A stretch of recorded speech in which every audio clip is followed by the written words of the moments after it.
दोस्तों, हम सब जानते हैं कि नवरात्रि में जितना महत्व माता की पूजा, व्रत और कलश स्थापना का होता है, उतना ही महत्व कन्या पूजन का भी होता है। कन्या पूजन के बगैर तो नवरात्रि की पूजा और व्रत को पूरा नहीं माना जाता है और न ही नवरात्रि का पूरा फल प्राप्त होता है। यही वजह है कि जो भी देवी भक्त अपने घर में माता की स्थापना करते हैं या नवरात्र व्रत रखते हैं, वह कन्या पूजन के साथ ही देवी भगवती की पूजा को संपन्न भी करते हैं। अधिकांश लोग अष्टमी या नवमी के दिन कन्या पूजन का आयोजन करते हैं, लेकिन आजकल कन्याएं नहीं मिलती हैं। इसलिए अगर कन्याएं ना मिले तो इस स्थिति में आप कन्या पूजन कैसे करें? तो पहला तरीका तो ये है कि आप कन्या पूजन के लिए अपने घर की बेटी, भतीजी और अन्य कोई भी कन्या है तो उसे ही देवी का रूप मानकर कन्या पूजन कर लें। बस ध्यान रखें कि कन्याओं की उम्र 9 साल से ज्यादा ना हो। तो घर में जितनी भी कन्याएं हैं, आप उन्हीं को कन्या भोज कराएं। आप संख्या की चिंता ना करें। अगर एक भी कन्या है तो भी आप उसे ही देवी स्वरूप मानकर कन्या भोज कराएं। बस एक काम करें कि जितनी भी कन्याएं हैं उन्हीं को गिनती में 9 बार 9 देवी का रूप मानकर 9 बार थोड़ा थोड़ा भोजन परोस दें और 9 बार ही दक्षिणा निकालें। मतलब कि अगर एक ही कन्या है तो उसे ही 9 बार थोड़ा थोड़ा भोजन परोस दें और उसे ही 9 बार अपनी इच्छा के अनुसार दक्षिणा या उपहार भेंट कर दें। इस तरह से भी आप नवरात्र में 9 कन्याओं का पूजन कर सकते हैं। लेकिन अगर आपके घर में छोटी कन्या ना हो तो भी आपको परेशान होने की जरूरत नहीं है। आप सबसे पहले कन्याओं के लिए भोजन तैयार करें। इसमें आप हलवा, चना, पूरी, खीर आदि जो भी आपकी इच्छा है वह बना लें।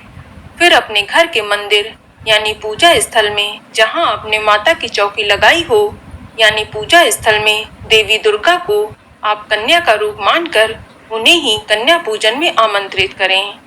सबसे पहले आप माता भगवती के सामने एक घी का दीपक जलाएं।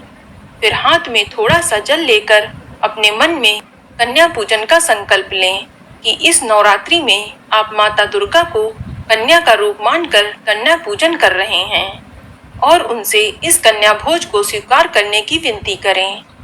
इसके बाद माता को ऐसे कन्या भोज कराएं जैसे मानो आपके सामने कोई कन्या बैठी हो। सबसे पहले आप माता की फोटो या प्रतिमा को एक लकड़ी की चौकी पर लाल आसन बिछाकर उस पर बिठाएं। इसके बाद रोली अक्षत से तिलक करें। फिर उन्हें जो भी कन्या भोज के लिए खाना बनाया है उन्हें श्रद्धा पूर्वक भोग अर्पित करें। इसके बाद माता को कुछ दक्षिणा भेंट भी अवश्य करें या जो भी आप उपहार देना चाहते हैं वह माता को अर्पित करके आप अपना कन्या पूजन संपन्न करें। और बाद में आप ये पैसा या उपहार अपने घर के मंदिर में रखे रहने दें और जब भी आपको कोई कन्या मिले तब आप उसे ये भेंट कर दें। और जो भी भोजन है वह आप किसी गाय को खिला दें, क्योंकि हिंदू धर्म में गाय को माता का दर्जा दिया गया है। और अगर गाय भी न मिले तो भोजन को आप माता का प्रसाद स्वरूप घर के सभी सदस्यों में बांट दें। इसके अलावा आप तीसरा तरीका भी अपना सकते हैं। इसके लिए आप 9 कन्या भोज के पैकेट तैयार कर लें।